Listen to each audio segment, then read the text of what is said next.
नमस्कार, मैं रचना शर्मा। चढ़ती कला टाइम टीवी देख रहे सभी दर्शकों का स्वागत करती हूं। आप देख रहे हैं उत्तर प्रदेश के समाचार।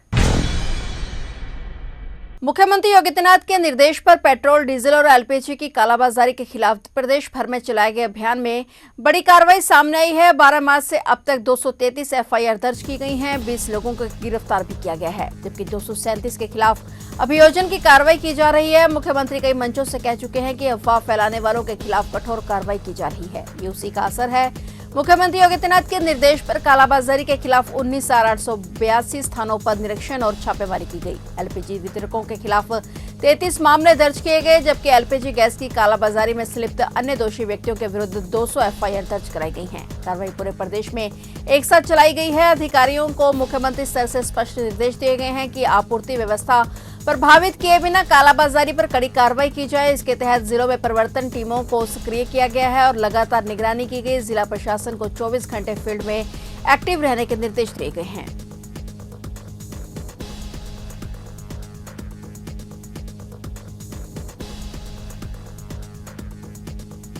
मुरादाबाद के सिविल लाइंस इलाके में मुठभेड़ के दौरान उधम सिंह गैंग के शार्प शूटर आशु उर्फ मोंटी को सीने में पुलिस की 3 गोलियां लगी थी और तीनों गोलियां हार्ट और फेफड़ों को चीरते हुए बाहर निकल गई थी। 2 डॉक्टरों के पैनल द्वारा किए गए पोस्टमार्टम से इसकी पुष्टि हुई है। सिविल लाइंस के राम गंगा विहार स्थित शुभम ग्रीन विला निवासी अर्शु ढल की कांट रोड पर प्रेमनगर में वजीर चंद एक्सपोर्ट फर्म है। उन्होंने सिविल लाइंस थाने में 15 मार्च को शातिर बदमाश आशु और उसके साथियों के खिलाफ रिपोर्ट दर्ज कराई थी, जिसमें उन्होंने बताया कि उन्हें आशु नामक व्यक्ति ने 5 करोड़ रुपए की रंगदारी मांगी है और एसएसपी ने आशु की गिरफ्तारी पर 50,000 रुपए का इनाम घोषित किया था। हापुड़ के हाफिजपुर थाना क्षेत्र के मीरापुर निवासी आशु उर्फ मोंटी अपने साथी के साथ रंगदारी की रकम वसूलने पहुंचा था और इसकी जानकारी मिलने पर मेरठ एसटीएफ और मुरादाबाद पुलिस उसकी तलाश में जुट गई थी। इस्लामनगर रोड पर पुलिस ने आशु और उसके साथी को घेर लिया था और इस बीच दोनों ओर से फायरिंग शुरू हो गई। कार सवार आशु उर्फ मोंटी को सीने में 3 गोलियां लगी, जबकि उसका एक साथी मौके से भाग गया था। पुलिस आशु को जिला अस्पताल लेकर पहुंची, जहां डॉक्टरों ने मृत घोषित कर दिया था। एसएसपी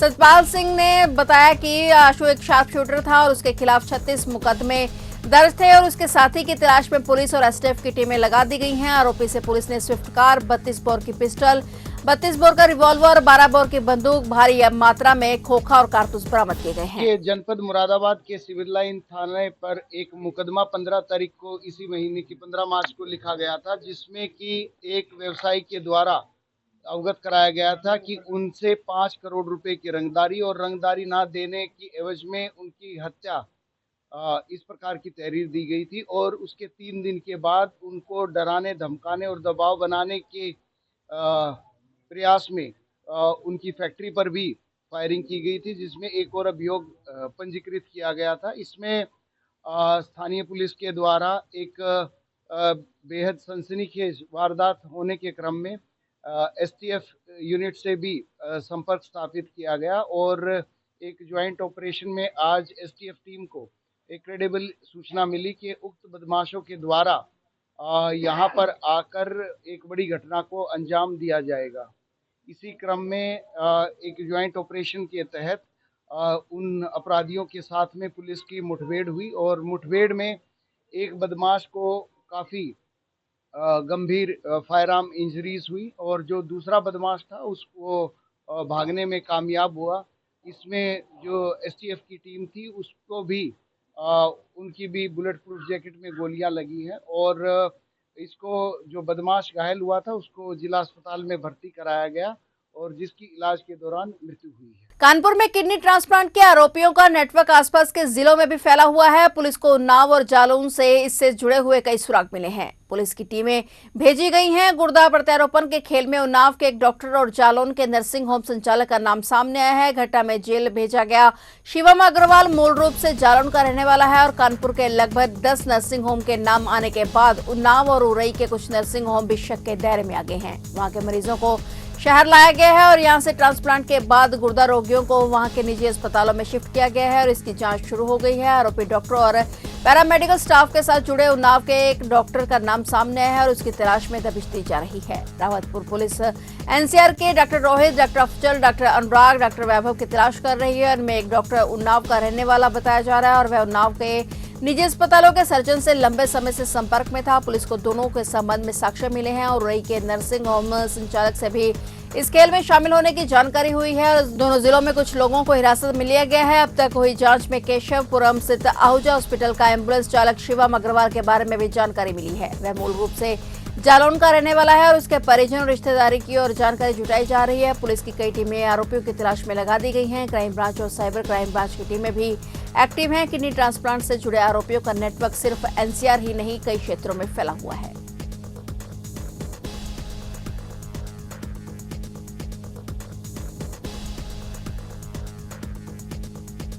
उत्तर प्रदेश में औद्योगिक विकास को संतुलित करने के लिए छोटे और पिछड़े जिलों में औद्योगिक क्षेत्रों के विकास की रणनीति बनाई गई है। उत्तर प्रदेश राज्य औद्योगिक विकास प्राधिकरण ने बलिया, हाथरस, फतेहपुर, बाराबंकी और चित्रकूट जैसे जिलों में बड़े औद्योगिक केंद्र विकसित करने के लिए हासिल फैसलों के साथ पहले के निर्णयों को भी जमीनी स्तर पर उतारा है और राज्य सरकार पहले से ही औद्योगिक निवेश और रोजगार प्रोत्साहन नीति 2022 के तहत छोटे और पिछड़े जिलों में निवेश करने वाले उद्यमियों को अतिरिक्त सब्सिडी, सस्ती जमीन और स्टैंप ड्यूटी में छूट जैसे लाभ दे रही है। ओडीओपी योजना के जरिए स्थानीय उत्पादों पर आधारित उद्योगों को बढ़ावा देने की दिशा में भी काम हो रहा है। यूपीसीडा के वरिष्ठ अधिकारी ने बताया कि पहले चरण में कई छोटे जिलों में मिनी औद्योगिक एस्टेट और पैटेड फैक्ट्री कॉम्प्लेक्स विकसित करने की योजना को विस्तार देते हुए बड़े औद्योगिक क्षेत्रों का विकास किया जा रहा है। छोटे जिलों में उद्योग स्थापित करने से न सिर्फ स्थानीय स्तर पर रोजगार के अवसर बढ़ेंगे बल्कि बड़े शहरों पर बढ़ता औद्योगिक दबाव भी कम होगा। सूत्रों के मुताबिक आने वाले समय में छोटे जिलों में निवेशकों के लिए विशेष रोड शो और निवेश आमंत्रण कार्यक्रम भी होंगे।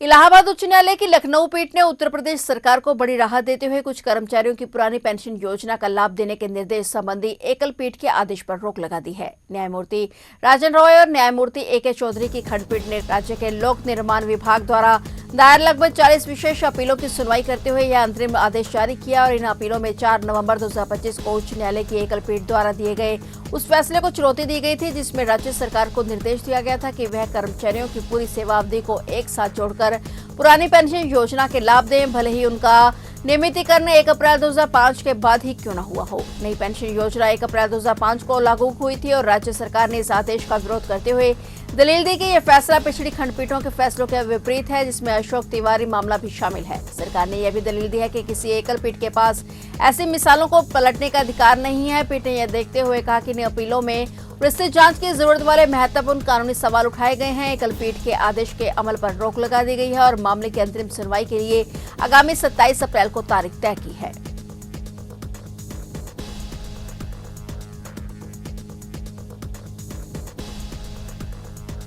उत्तर प्रदेश सरकार इस साल पुलिस बल में 81,000 से अधिक पदों पर भर्ती करेगी। मुख्यमंत्री योगी आदित्यनाथ ने कहा कि उत्तर प्रदेश पुलिस बल का हिस्सा बनने की तैयारी कर रहे युवाओं के लिए वित्तीय वर्ष 2026-27 बहुत महत्वपूर्ण होने जा रहा है क्योंकि इस वर्ष 81,000 से अधिक पदों पर भर्ती की तैयारी है। मुख्यमंत्री ने पुलिस विभाग की विभिन्न इकाइयों में जारी गतिविधियों और कार्य योजनाओं की व्यापक समीक्षा के दौरान कहा कि यह भर्ती अभियान युवाओं को रोजगार के अवसर प्रदान करने के साथ साथ प्रदेश को एक सक्षम, ऊर्जावान और आधुनिक पुलिस बल उपलब्ध कराएगा। बयान के मुताबिक उप निरीक्षक, आरक्षी, सिविल पुलिस, रेडियो सहायक, परिचालक, कंप्यूटर ऑपरेटर ग्रेड ए और पुलिस उप निरीक्षक गोपनीय सहित विभिन्न श्रेणियों में 81,000 से अधिक पदों पर भर्ती प्रस्तावित है। इनमें से कुछ की प्रक्रिया प्रारंभ हो चुकी है और बयान में बताया गया कि मुख्यमंत्री ने उत्तर प्रदेश पुलिस भर्ती एवं प्रोन्नति बोर्ड को निर्देश दिए हैं कि सभी सीधी भर्तियां पूर्ण पारदर्शिता, निष्पक्षता और निर्धारित आरक्षण प्रावधानों के अनुरूप समयबद्ध ढंग से संपन्न कराई जाए। योगी ने भर्ती प्रक्रिया को तकनीक आधारित बनाते हुए निर्धारित समय सीमा में पूरा करने पर जोर दिया है और ताकि युवाओं का विश्वास और मजबूत हो सके।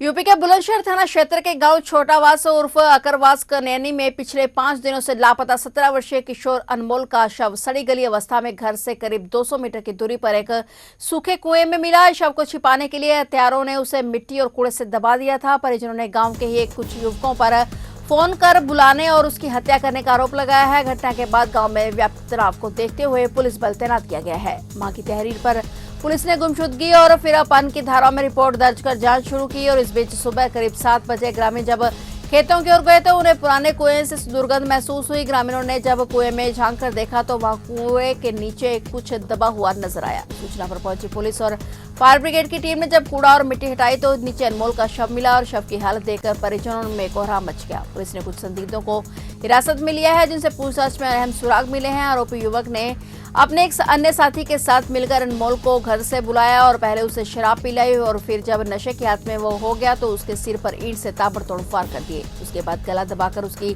हत्या कर दी गई। साक्ष्य मिटाने के उद्देश्य से आरोपी ने अपने 2 अन्य साथियों की मदद से शव को कुएं में फेंक दिया और ऊपर से कूड़ा डाल दिया। परिजनों ने पुलिस से आरोपियों को सख्त सजा देने की मांग की है। वहीं वारदात के बाद गांव में गम और गुस्से का माहौल है, जिसे देखते हुए 5 थानों की फोर्स मौके पर पहुंची हुई है।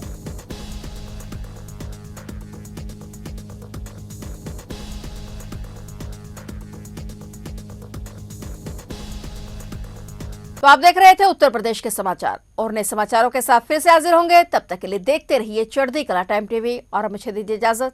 धन्यवाद।